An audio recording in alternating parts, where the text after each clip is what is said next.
दोस्तों आज की हमारी इस वीडियो का टॉपिक होने वाला है विलियम वर्ड्सवर्थ के द्वारा लिखी गई एक पोयम जिसका नाम है द सोलिटरी रीपर। दोस्तों सबसे पहले मैं आपको इसके टाइटल का मतलब बता देता हूं। इसके टाइटल का मतलब है जो सोलिटरी है इसका मतलब होता है दोस्तों अकेला, कोई अकेला इंसान, और रीपर का मतलब होता है दोस्तों फसल काटने वाला, कोई अकेला इंसान जो फसल काट रहा है। दोस्तों इस पोएम को विलियम वर्ड्सवर्थ ने 1807 में दोस्तों पब्लिश कराया था। इस पोएम के अंदर आपको कितनी लाइंस देखने के लिए मिलेंगी? 32 लाइंस देखने के लिए मिलेंगी। इसमें 4 स्टैंजा हैं। कितने स्टैंजा हैं दोस्तों? 4 स्टैंजाज हैं। हर एक स्टैंजा कितने लाइन का है दोस्तों? 8 लाइन का स्टैंजा है। ठीक, आपको हर स्टैंजा में दोस्तों कितनी लाइन मिलेंगी? 8 लाइन मिलेंगी। 8 लाइन के 4 स्टैंजा हैं। इस तरह से दोस्तों ये पोएम जो है 32 लाइनों की है। इस पोएम को दोस्तों मैं आपको लाइन बाय लाइन एक्सप्लेनेशन समझा दूंगा। शुरू करते हैं दोस्तों आज की हमारी वीडियो को। लेकिन शुरू करने से पहले दोस्तों मैं आप लोगों को बताना चाहता हूं कि बहुत कॉल्स आ रहे हैं मेरे पास टीजीटी पीजीटी के लिए। जो टीजीटी का बैच हमारे पास चला हुआ है दोस्तों, जिसमें हम लिटरेचर प्लस ग्रामर आप लोगों को पढ़ाते हैं। इसके अलावा दोस्तों कंप्लीट नोट्स टीजीटी पीजीटी और एलटी ग्रेड के हम प्रोवाइड करते हैं। ये नोट्स जो होते हैं आपके बाइलिंगुअल होते हैं, जिसमें चीज़ों को हिंदी में भी ट्रांसलेट कर दिया गया है। इसके अलावा ग्रामर में रेन एंड मार्टिन का बैच चला हुआ है और ग्रामर के नोट्स भी अवेलेबल हैं। दोस्तों यदि आपको किसी भी तरह की इंक्वायरी करनी है या कोई डाउट है तो आप इस नंबर पे कॉल कर सकते हैं और कॉल करके हमसे चीज़ों को पूछ सकते हैं। तो शुरू करते हैं दोस्तों आज की हमारी वीडियो को। देखिए मैंने जैसा कि आपको बताया था इसमें 4 स्टैंजा हैं। तो पहला स्टैंजा है दोस्तों, फर्स्ट स्टैंजा से हम शुरू करते हैं। यहां पर आपके सामने ये 8 लाइंस हैं पहले स्टैंजा की, और नीचे दोस्तों मैंने आप लोगों के लिए डिफिकल्ट वर्ड दे दिए हैं कि हर एक चीज आपको आसानी से अच्छी तरह से दोस्तों समझ में आ जाए। शुरू करते हैं दोस्तों इसकी लाइन बाय लाइन एक्सप्लेनेशन को। बिहोल्ड हर का मतलब होता है देखो उसे। Single in the field yon solitary highland lass, इसका मतलब होता है दोस्तों लड़की, एक जवान लड़की जिसकी अभी शादी नहीं हुई है। हाईलैंड का मतलब है स्कॉटलैंड की पहाड़ी क्षेत्र में जो खेत हैं वहां पर उस एरिया में खेतों में एक लड़की जो है अकेली अपने खेतों में है। वो क्या कर रही है? रीप कर रही है, मतलब फसलों को काट रही है। एंड सिंगिंग बाय हरसेल्फ, और अकेले ही गाना गा रही है। इन 3 लाइनों का मतलब है दोस्तों कि स्कॉटलैंड के पहाड़ी क्षेत्र में एक खेत है, उस खेत के अंदर एक अकेली जवान लड़की है जो खेतों में फसल को काट रही है और काटते समय अपना एक गाना भी गा रही है।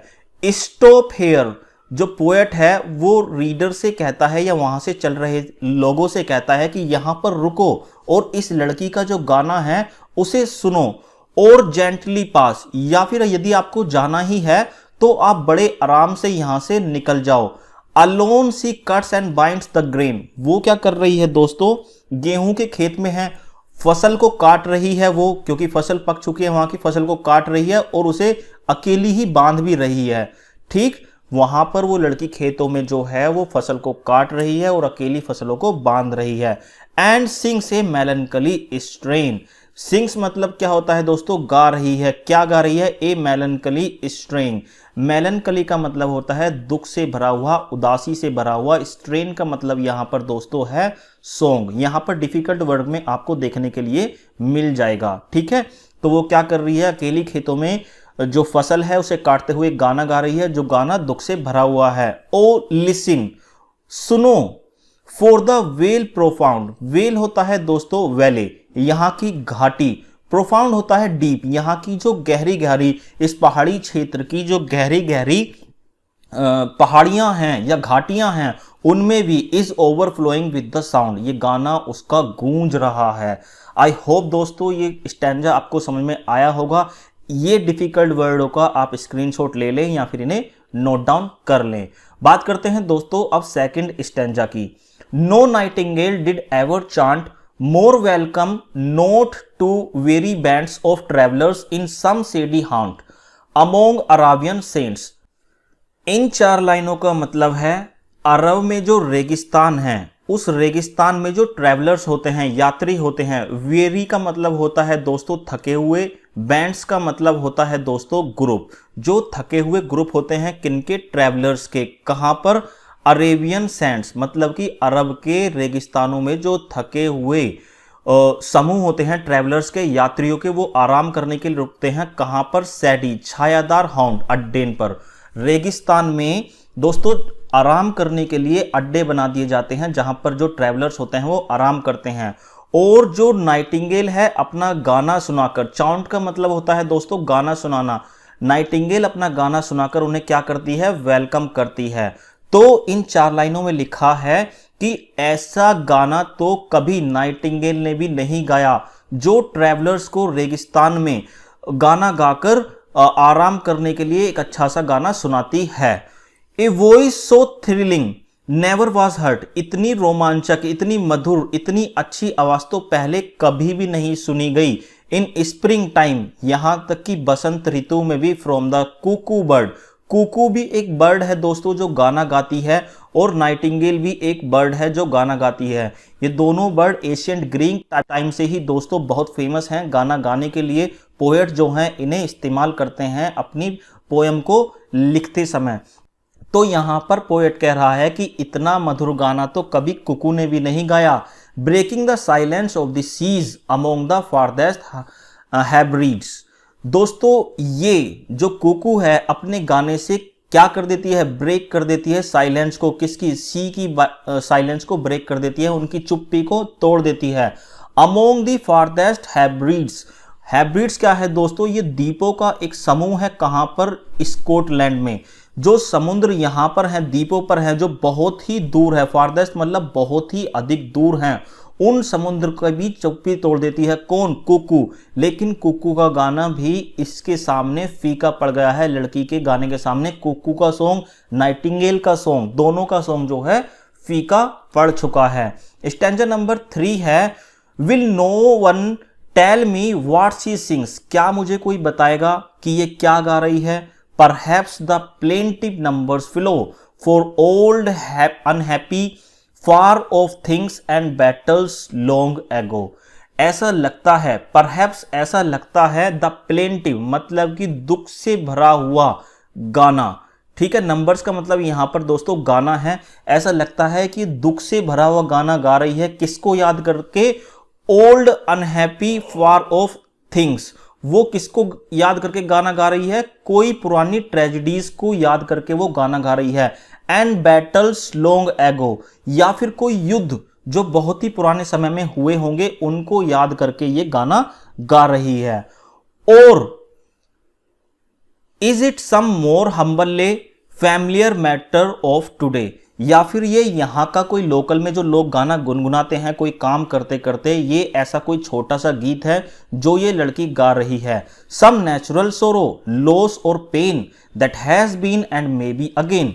यहां पर दोस्तों पोएट कह रहा है कि या फिर ये गाना जो इस तरह का हो सकता है कि जब लोग गाते हैं इसको कि जब नेचुरल सोरो हो या कोई प्राकृतिक आपदा आए, प्राकृतिक लॉस हुआ हो, या फिर कोई प्राकृतिक दर्द दिया हो प्रकृति ने हमें, मतलब उसके लॉस से हमें दर्द हुआ हो।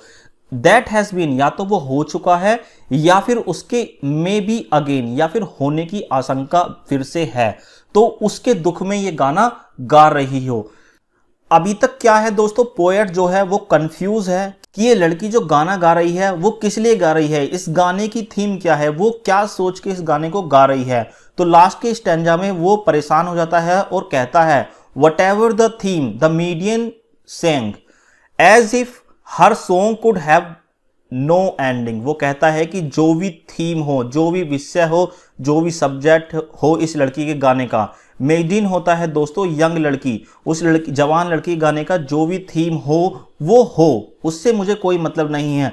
बट मुझे ऐसा लगता है कि इस गाने की कोई एंडिंग नहीं है, ये गाने का कोई अंत नहीं है। I saw her singing at her work and over the sickle bending. मैंने उसे गाते हुए देखा जब वो अपने खेतों में अपनी दरांती से झुककर अपनी फसलों को काट रही थी। आई लिसन्ड, मैंने उसे सुना। मोशनलेस एंड स्टिल, मैं जैसे ही उसे सुन रहा था तो मैं, मोशनलेस का मतलब होता है गतिहीन हो जाना, बिल्कुल स्थिर हो जाना, रुक जाना। मैंने उसे सुना बिल्कुल रुक कर। And I mounted up the हिल, जैसे ही मैं पहाड़ों की तरफ वहां से चला, जब मैंने उसका गाना सुन लिया तो मैं पहाड़ों की तरफ ऊंचाई पे को चला। The music in my heart I board, मुझे ऐसा लगा जो उसका गाना है, जो म्यूजिक है, मेरे दिल में, मेरे कानों में, मेरे दिमाग में ऐसे घूम रहा है कि मैं उसे अभी भी सुन रहा हूं। लॉन्ग आफ्टर, अब तो इस बात को काफी समय हो गया है। लॉन्ग आफ्टर, तब तो इस बात को काफी समय हो गया है। वॉज हर्ड, जब मैंने गाना सुना था। नो मोर, अब ये गाना पहले की तरह मुझे सुनाई नहीं देता है, जिस तरह से मैं इस गाने को तब सुनता था, तब फील करता था। अब इस गाने को मैं उस तरह से फील नहीं कर पाता। आई होप दोस्तों ये पोयम जो है आपको अच्छे से समझ में आई है। मिलते हैं अगले लेक्चर में, तब तक के लिए जय हिंद।